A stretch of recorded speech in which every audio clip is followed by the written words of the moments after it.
আসছে যে এখানে তো জিয়া স্মৃতিহাট, এখানে তো জিয়াউর রহমান সাহেব আসছিলেন, তার সেই শ্রদ্ধা, তার প্রতি সেই শ্রদ্ধা রেখে আপনারা এমন কোনো কাজ করবেন না, এমন কোনো ভুল সিদ্ধান্ত নেবেন না যেটা আপনাদের জন্যই ক্ষতি হবে।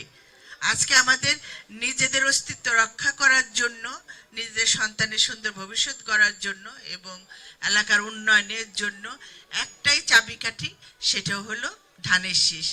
এই ধানের শীষকে যদি আপনারা জয়যুক্ত করতে পারেন তাহলে আগামীতে আপনাদের যে সমস্যাগুলো আছে সেগুলি সমাধান করা সম্ভব হবে। আমি আজকে ধানের শীষ নিয়ে যে প্রতীক নিয়ে আপনাদের সামনে দাঁড়িয়েছি, আমি তো শুধু পদ নেওয়ার জন্য বা চেয়ারে বসার জন্য আসিনি। আমি এসেছি আপনাদের জন্য কাজ করার জন্য এসেছি, আপনাদের যে স্বপ্নগুলি আছে সেগুলি ভাগ করার জন্য এসেছি।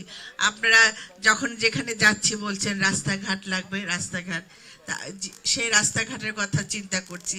আপনারা আপনাদের স্বপ্নে সে পদ্মার সেতু যেন হয় সেটা চিন্তা করছেন, সেটা নিয়ে কাজ করতে হবে।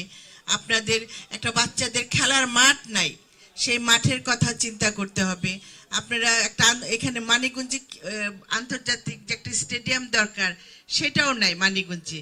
না, ঢাকার এত কাছে থেকে আমরা কিন্তু অনেক কিছুই নাই। তো সেই আপনাদের সেই ন্যায়গুলি তো ঠিক করতে হবে। আপনাদের ছেলেপেলের পড়াশোনা করার জন্য একটা সরকারি বিশ্ববিদ্যালয় দরকার, সেটাও নাই। তো এই যে ন্যায়ের মধ্যে থেকে তো আমরা বের হয়ে আসতে হবে। সেই বের হয়ে আসাটা এবং আপনাদের জন্য কাজ করার জন্য আমি আপনাদের পাশে থাকতে চাই এবং আপনারা আমাকে আপনাদের পাশে রাখুন। আপনাদের আন্তরিকতা সহযোগিতা নিয়ে আমি আপনাদের জন্য কাজ করব। জীবনের শেষ প্রান্তে এসে চাওয়া পাওয়ার মধ্যে কিছু থাকে না, কিন্তু শুধু একটাই চাওয়া থাকে, যেন আমি চলে যাওয়ার পরে মানুষ যেন বলে যে না, রিতাপা আমাদের জন্য কিছু করে গিয়েছে।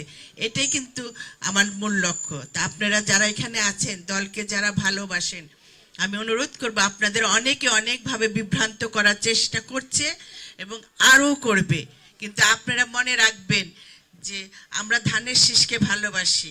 আমাদের ধানের শীষকে কেউ ফিরাতে পারবে না। 17 বছরই যখন আপনাদের পারে নাই, এখন একজন এসে আপনাদের সেই ধানের শীষ থেকে কি ফিরে নিতে পারবে?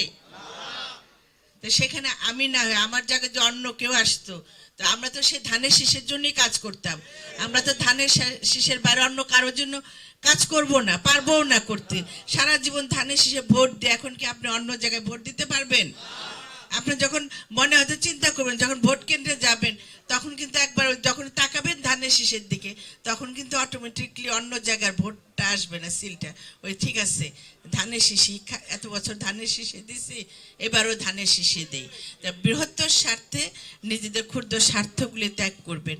আর ব্যক্তিগত দ্বন্দ্বগুলো, পারিবারিক দ্বন্দ্ব, দলমতের দ্বন্দ্বগুলি আপনারা ছেড়ে দিয়ে দেশের জন্য কাজ করুন। দেশে ধানের শীষ ফিরে আনুন। বিএনপি সরকার প্রতিষ্ঠিত হোক। জনাব তারেক রহমানের নেতৃত্বে আমরা সামাজিক মানবিক বাংলাদেশ গড়ব, এই প্রত্যাশা নিয়ে আপনাদের কাছ থেকে বিদায় নিলাম। আল্লাহ হাফেজ। বাংলাদেশ জিন্দাবাদ, বাংলাদেশ জাতীয়তাবাদী দল জিন্দাবাদ।